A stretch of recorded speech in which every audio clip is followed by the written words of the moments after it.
Bismillahirrahmanirrahim. Assalamualaikum warahmatullahi wabarakatuh. Alhamdulillahi rabbil alamin. Assalatu wassalamu ala ashrafil anbiya'i wal mursalin Sayyiduna Muhammadin wa ala alihi wa sahbihi ajma'in, amma ba'. Hadirin yang dirahmati oleh Allah subhanahu wa ta'ala, pemirsa sekalian, alhamdulillah, syukur kepada Allah. Salawat dan salam selalu kita haturkan kepada baginda Nabi Muhammad sallallahu alaihi wasallam. Hadirin pemirsa yang dirahmati Allah subhanahu wa ta'ala, kali ini kita akan membahas sebuah hadis tentang fadilah orang-orang yang istiqomah di dalam melaksanakan sholat berjamaah. Kita tahu bagaimana sholat berjamaah ini memiliki keutamaan yang sangat besar di dalam Islam. Bahkan untuk kita tahu bahwasanya sebuah hukum itu sangat besar di dalam Islam, sangat dipentingkan dalam Islam, salah satunya adalah ketika para ulama berbeda pendapat tentang wajibnya hukum suatu perkara tersebut.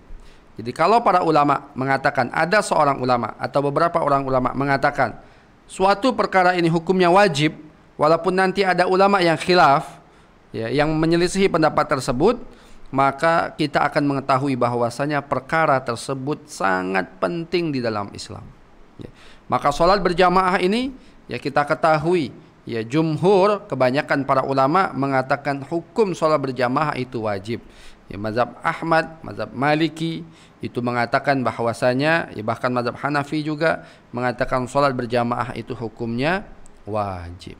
Walaupun bagi kita masyarakat Indonesia mayoritas yang bermadzhab Syafi'i, di dalam mazhab Syafi'i mengatakan bahwasanya sholat berjamaah itu sunnah muakkad, sunnah yang sangat dikuatkan sekali.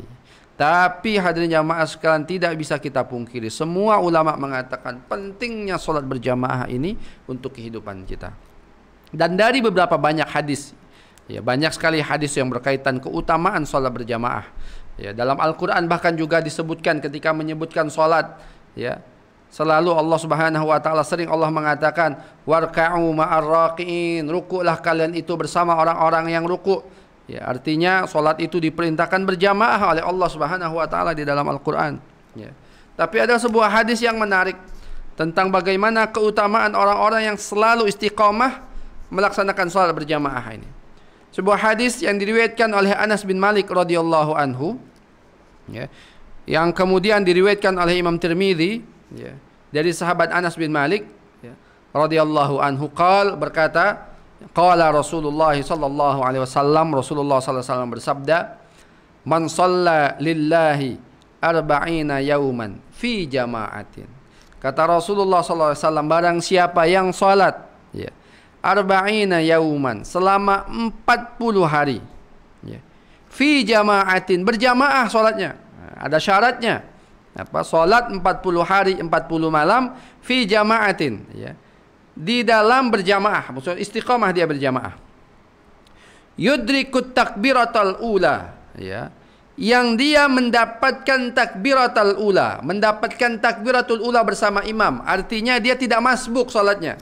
Memang dia menunggu waktu salat, ketika azan dia sudah hadir di masjid sehingga salatnya sama dengan imam. Apalagi yang masya Allah salatnya di saf yang pertama, bersama-sama dengan imam, tidak masbuk ketinggalan rakaat daripada imam. Yudrikut takbiratul ula. Apa kata Rasulullah SAW? Kutiba lahu bara'atan, maka orang tersebut akan mendapatkan dua pembebasan. Akan mendapatkan dua pembebasan dari Allah subhanahu wa ta'ala. Bara'atum minan nar wa bara'atum minan nifaq. Apa itu? Bebas daripada api neraka, wa bara'atun minan nifaq, dan bebas daripada sifat munafik. Jadi dua hal ini. Jadi nanti kita akan bahas kenapa Rasulullah SAW mengkhususkan kata-kata 40 hari.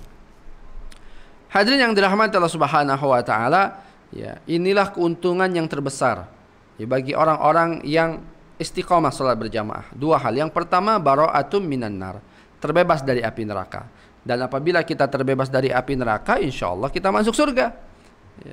Jadi seorang yang beriman kepada hal yang gaib, tentu tujuan dia dalam hidup ini adalah mendapatkan surga. Dan salah satunya adalah terbebas dari api neraka. Dan apabila kita istiqamah salat 40 hari, 40 malam berjamaah, tidak meninggalkan rakaat pertama daripada imam, ya, di orang-orang tersebut akan mendapatkan ya kebebasan dari Allah Subhanahu wa taala dari api neraka. Ya, kebebasan oleh Allah Subhanahu wa taala dari api neraka. Yang kedua, bara'atun minan nifaq, kebebasan daripada sifat munafik. Ya, kita ketahui lah, munafik itu dalam hatinya itu dia mengatakan bahwasanya secara nampak dia mengatakan bahwasanya dirinya itu beriman, tetapi dalam hatinya tetap kufur kepada Allah. Dan orang munafik di zaman Rasulullah salat berjamaah. Ya. Tapi ada dua salat yang orang munafik susah untuk salat berjamaah. Karena sesungguhnya mereka itu belum Islam, tapi mereka menampakkan keislaman sehingga mereka salat berjamaah, dan hanya dua waktu yang mereka tidak mau salat berjamaah. Apa itu? Waktu Isya dan waktu subuh. Nah, dua waktu ini yang salat orang munafik susah untuk salat berjamaah. Karena kenapa? Dua waktu ini gelap. Ya, di zaman Rasulullah gelap, nggak ada lampunya. Jadi siapa saja yang salat berjamaah itu nggak ketahuan. Maka karena itulah orang munafik tidak mau sholat Isya dan subuh berjamaah. Karena untuk apa mereka sholat berjamaah? Toh Rasulullah dan para sahabat nggak tahu, nggak ngelihat mereka.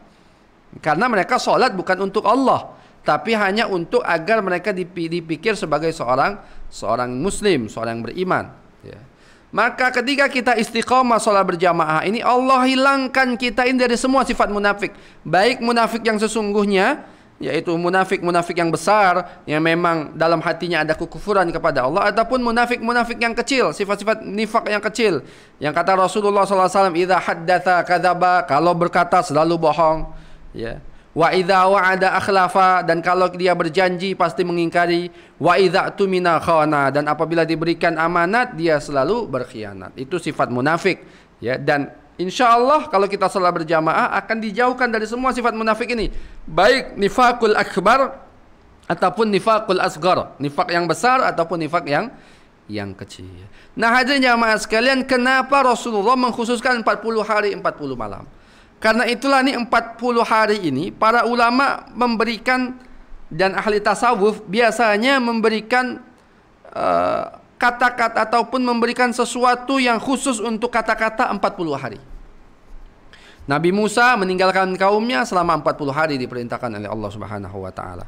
Ya. Nabi Ibrahim kalau nggak salah di dalam api selama 40 hari lamanya. Ya. Jadi 40 hari ini memiliki satu rahasia yang tersembunyi. Ya. Rasulullah juga mengatakan hal ini, 40 hari 40 malam. Ya. Kenapa hadirin jamaah sekalian? Karena 40 hari ini biasanya adalah fase perubahan. Makanya kita di dalam perut ibu kita juga, ketika kita masih di dalam perut ibu kita, selama 40 hari berubah-berubah. Ya, dalam sebuah hadis yang sahih riwayat Imam Muslim, ya, 40 hari pertama menjadi mani, 40 hari kedua menjadi segumpal darah, 40 hari ketiga menjadi segumpal daging. Itu selama 40 hari. Karena kenapa? 40 hari ini biasanya masa perubahan.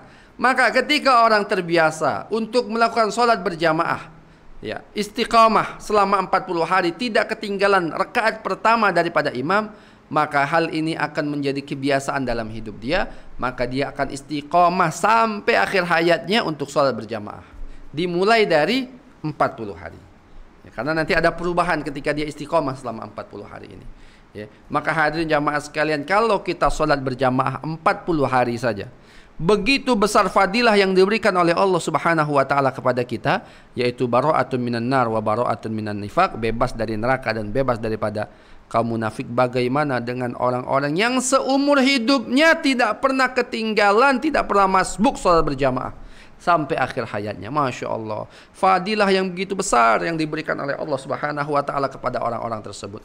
Mudah-mudahan kita dijadikan oleh Allah Subhanahu wa taala orang-orang yang selalu sholat berjamaah, semangat untuk datang berjamaah. Ketika panggilan azan Allahu Akbar, langsung kita kemudian bergegas untuk sholat berjamaah, memenuhi panggilan Allah Subhanahu wa taala, sehingga Allah berikan janji kita. Allah Subhanahu wa taala berikan janjinya kepada kita, yaitu dua hal, yaitu bara'atun minan nar wa bara'atun minan nifaq, bebas daripada api neraka dan bebas daripada sifat-sifat munafik. Ini saja dari saya, kurang lebihnya mohon maaf. Jazakallahu khairan katsira. Assalamualaikum warahmatullahi wabarakatuh.